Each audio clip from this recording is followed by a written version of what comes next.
뭐를 네 걸로 만들어야 되는데? 안녕하세요, 구황사 방송입니다. 다들 중간고사 잘 보셨나요? 중간고사 잘 마무리하셨거나 아니면 지금 마무리 중이겠죠? 곧 6월 평가원이 있으니까 그거에 맞춰서 또 국어 공부 계획 세우고 시작하실 것 같은데 저는 항상 이런 거 생각하죠. 아, 나는 인터넷으로 만나는 학생들의 되게 의미 있는 참견꾼이 되고 싶다. 6월 공부 관련해서 또 어떤 참견을 하면 의미 있을까? 이렇게 고민을 하다가 요 키워드 가지고 돌아왔어요. 체화. 잠깐 이게 쉬는 시간처럼 가지는 그런 내신 휴강의 기간이었을 텐데 그 전까지는 배웠겠죠. 기출을 통해 어떤 행동들을 많이 배웠을 겁니다. 혹은 뭐 패턴 같은 걸 배우고 뭐 하는 것들이 일반적인 국어 수업이죠. 요 행동들을 이제 6월 대비로 보통 체화하려는 훈련을 많이 한단 말이죠. 물론 플러스 EBS가 같이 있겠지만 제가 진행하는 수업도 마찬가지긴 합니다. 근데 이 체화에 대해서 조금 생각해 볼 만한 포인트가 분명히 있지 않을까 싶어서 내용 준비해서 돌아왔고요. 같이 한번 살펴보면서 말씀드려 볼게요. 구독, 좋아요.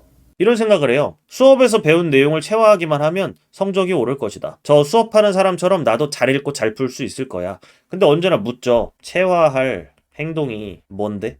뭔가 말을 해주긴 해요. 근데 저는 집요하게 묻죠. 처음부터 끝까지 다 말해봐. 그러면 이런 답변을 하는 경우도 있습니다. 아이, 국어라는 게 그런 과목이 아니잖아. 체화에 집중하면 안 돼요. 그렇게 되는 순간. 뒤에서 말하겠지만, 난 이걸 체화할 거야. 가 돼야 되는데, 뭘 체화하는지도 모른 채 체화해야 된다고만 말해요.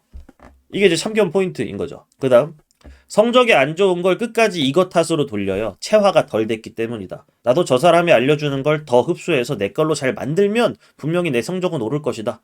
근데 또 묻죠. 뭐를 네 걸로 만들어야 되는데 처음부터까지 말해봐. 딱히 할 말이 없는 이런 상태. 적절하지 않은 생각들일 수 있다. 체화할 행동이 뭐다 라고부터 말할 수 있어야 되는데 그게 안 된다면 체화의 목매기보단 조금 더 다른 공부까지 같이 해주면 안 될까? 너무 체화라는 그런 행동에만 꽂혀 있는 게 아닐까? 요게 오늘의 문제의식입니다. 체화에 집중해도 되죠. 해도 된다는 건 이렇게 해도 성적이 오를 거라는 거예요. 이 수업을 통해 내가 체화할 내용이 처음부터 끝까지 뭔지 알겠는 경우. 예를 들면 뭐 재수업 같은 경우. 겠죠? 이거부터 이것까지만 하면 되는데 진짜네? 저 사람은 맨날 저것만 하고 반복적으로 이것만 이루어지고 있으니까 난 이거를 다 체화하면 돼. 체화가 잘 안 되네? 더 열심히 해야지. 가능하죠. 뭘 체화할지를 아니까. 근데 또 이것만으로도 부족합니다. 한 단계 더 있어요.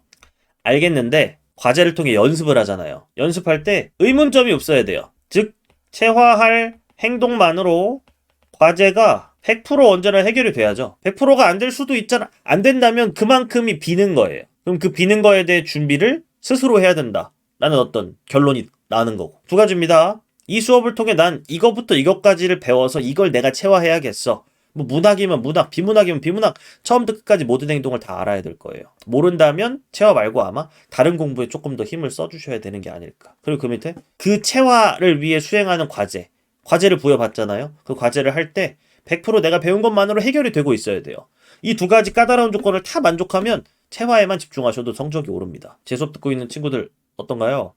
거의 뭐 과제 하는 거 보니까 괴물이 돼가는 친구들 많이 있던데 어쨌든 간에 그렇게 쭉 열심히 하시면 되고요. 요 두 가지 조건이 아마 만족된 상태를 경험하고 있지 않을까 싶네요. 근데 체화보다는 자기 공부에 힘써야 하는 경우 절대 이 영상은 여러분 그 선생님이 알려주는 거 어차피 그것만으로 안 되니까 체화에 힘쓰지 말고 걸으세요. 이런 영상이 아닙니다. 원래가 국어라는 과목이 보통 그래요. 알려주는 것만 쭉 체화한다고 해서 성적이 완성되는 그런 경우는 굉장히 드물죠. 제 수업이 특이한 경우. 어쨌든 간에 드물죠. 드뭅니다. 그래서 체화하지 말고 걸러라 이게 아니라 플러스 이거가 이루어져야 한다. 독학. 같이 열심히 이루어져야 돼요. 투트랙으로 쭉 같이 가야 돼요. 근데 지금은 너무 배우는 것들을 받아들여서 체화할 거야. 여기에만 너무 시선이 쏠려 있으니까 성적이 결과적으로 안 나오는데 마지막에 또 이런 생각한다고요. 체화가 안 돼서 성적이 안 나온다. 이건 말도 안 되는 원인 파악과 이상한 어떤 문제 상황에 대한 인식 이루어지다가 그냥 수험 생활이 끝날 수도 있어요. 그래서 조금 생각을 바꿔볼 필요가 있다. 이런 경우 뭘 해야 하는지는 알겠다. 근데 이 대충 아는 게 아니라 처음부터 끝까지 다 알겠는 경우 이것도 드물어요. 근데 과제 수행마다 연습하는 행동 제외하고도 의문점이 많이 남아. 그럼 이 의문점만큼을 뭘로 해결해야 된다는 거냐면 독학을 통해 실력을 올려야 돼요. 이땐 체화보다는 자기 공부에 같이 힘써줘야 한다. 정확히 말하면 체화도 체화대로 하고 독학까지 같이 투트랙으로 이루어져야 된다. 이런 얘기예요. 또 이거. 지금 이건 냉정하게 아마 판단이 될걸요? 지금 듣고 있는 수업, 문학과 비문학은 따로 봐도 됩니다. 문학과 비문학에서 각각 이걸 체화하면 되는구나. 이렇게 체화하면 다 풀리는구나. 처음부터 끝까지. 있나요? 있으면 해도 되는데 없을 거란 말이죠. 그러면 체화는 체화대로 신경을 쓰되 자기 공부를 통해 실력 올리는 걸 같이 해나가셔야 돼요. 그게 아니면 성적이 안 만들어집니다. 배워서 내 거 만들면 될 거야. 내 거 만들 게 뭔지를 모른다니까요. 그럼 막연한 공부하고 있는 거니까 무조건 독하게 조금 더 초점을 맞춰주셔야 한다. 또 이 수업에선 이걸 체화하면 되는구나. 다음 시간에 또 추가돼. 다음 시간엔 이 지출 지문에서 이런 걸 말했으니까 이걸 또 해보재. 뭐가 뭔지 모르겠고 처음부터 끝까지 뭔지 모르겠어. 이 수업 시간에 딱 알겠는데 또 추가돼. 이러면 여러분 그건 그거대로 하시되 독학에 힘쓰세요. 독학이 뭔데? 무지성 EBS 말씀드리는 거 아니고요. 비문학 독학 공부법 영상 올려드린 거 있죠? 해야 돼요. 문학 오답 노트 정답 노트 작성하는 방법 올려드린 거 있죠? 해야 된다니까요. 반드시 해야 됩니다. 필요한 생각. 수업에서 배운 건 뭐였는데 좋았고 이 배우는 행동들은 보통 뭘 기반으로 배우나요? 기출 기반으로 공부를 해서 배운단 말이죠. 좋았고 체화해서 내 거 만드세요. 나의 것 만들기 하세요. 좋은 것들은 배울수록 좋으니까. 그 다음 오늘은 이 지문을 통해 혹은 문제풀이를 통해 배운 내용을 스스로 정리해야지. 독학입니다. 독학. 문학이어도 되고 비문학이어도 좋아요. 같이 이루어져야 된다고요.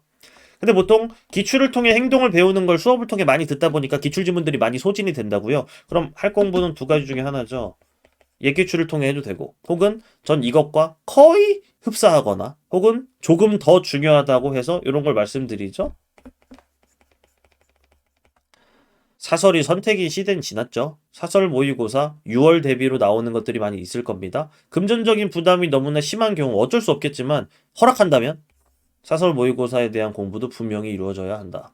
아니 무슨 사설이냐. 기출부터 하라고 했다. 기출도 하고 사설도 하라는 거지. 기출 내팽개치고 사설 봐라 이건 아니에요. 그리고 또 사설보다는 리트라고 했다. 전적으로 반대합니다. 리트보다 먼저 사설을 하고 그 이후에도 미치겠고 양이 부족하다. 그러면 리트에서 건질 것들을 건져오는 공부를 하는 거지. 우선순위를 절대 사설이라고 해서 괜히 편견 가지고 뒤로 미루는 그런 공부를 해서는 절대 안 된다. 문학이든 비문학이든 얻어갈 건 굉장히 많을 거니까 분명히 사설도 굉장히 많은 공부의 어떤 비중을 차지해야 한다. 이런 말씀을 또 드려봅니다. 비문학, 문학 모두 체화할 전체 내용을 알려주고 스스로 연습할 때도 그것만 연습하면 되는 박민석 국어 수업 들어야지. 모르겠어요? 사실이긴 해. 근데 뭐 너무 광고처럼 가면 안 되니까 넘어갈게요. 마지막 광고네요. 육평대비 수업 진행하는데요. 5월에 1회차부터 5회차까지 이렇게 있거든요. 1, 2회차에 EBS 출제 예상 현대시 고전시가 압축 정리 수업 진행하고요. 예상이라고 했지만 거의 다 해가지고 압축적으로 쭉 갑니다. 산문은 안 해요. 산문은 어차피 연계에 대해 기댈수록 굉장히 크게 망할 수 있기 때문에 안 하고요. 현대시랑 고전시가에서 얻어갈 것들을 많이 얻어갈 수 있게 자료 잘 만들어서 이렇게 제공하고 진행하는 걸로 하고요. 또 이게 중요하죠. 3회차부터 5회차까지 이감 오프 모의고사 현장 응시하고 전문학 해설을 할 건데 비대면도 가능은 해요. 근데 되도록이면 현장에 와서 같이 하는 걸 우선으로 할 거고요. 이 전문학 해설을 할 때 이제 체화할 행동들. 얜 체화에만 집중하면 되나? 그쵸. 체화에만 집중해도 성적이 오르게끔 하는 그런 문학과 비문학의 행동들을 또 반복적으로 같이 학습을 하면서 진행을 쭉 할 거고요. 또 해설 플러스 해설 관련 어떤 분석 자료들도 제공이 될 거니까 이감 모의고사, 사설 모의고사라고 해서 대충 그냥 경험만 하고 버리는 것이 아니라 공부할 것들을 최대한 뽑아서 얻어가실 수 있게 그렇게 아예 심층적으로 분석해서 제공하는 수업이니까 같이 하면 아마 성적 향상에 많은 도움이 있을 거라고 보이네요. 함께 하실 분들은 연락 주시면 좋겠고 이 번호로 직접 연락 주신 다음에 등록해 주시면 되겠습니다. 여기까지입니다. 정리하면 이래요. 뭘 체화하면 되겠다가 100% 인지가 되어 있고 그리고 그걸 연습하는 과정에서 맨날 그걸 적용하고 연습하고 있는 느낌이 나고 있다면 체화에만 집중해도 성적이 오를 것이다. 다만 뭘 체화할지 처음부터 끝까지 내용을 설명하지 못하는 상황에서 그냥 체화해야지 배운 걸 또 적용해 봐야 될 거야 워크북에 하면 성적이 오를 거야 그거보단 투트랙으로 가는 어떤 시선의 변화가 필요하다 라는 말씀 정도를 드릴 수 있겠습니다. 도움이 좀 되는 영상이었으면 좋겠네요. 다음에 또 다른 내용으로 찾아뵙도록 하겠습니다. 안녕.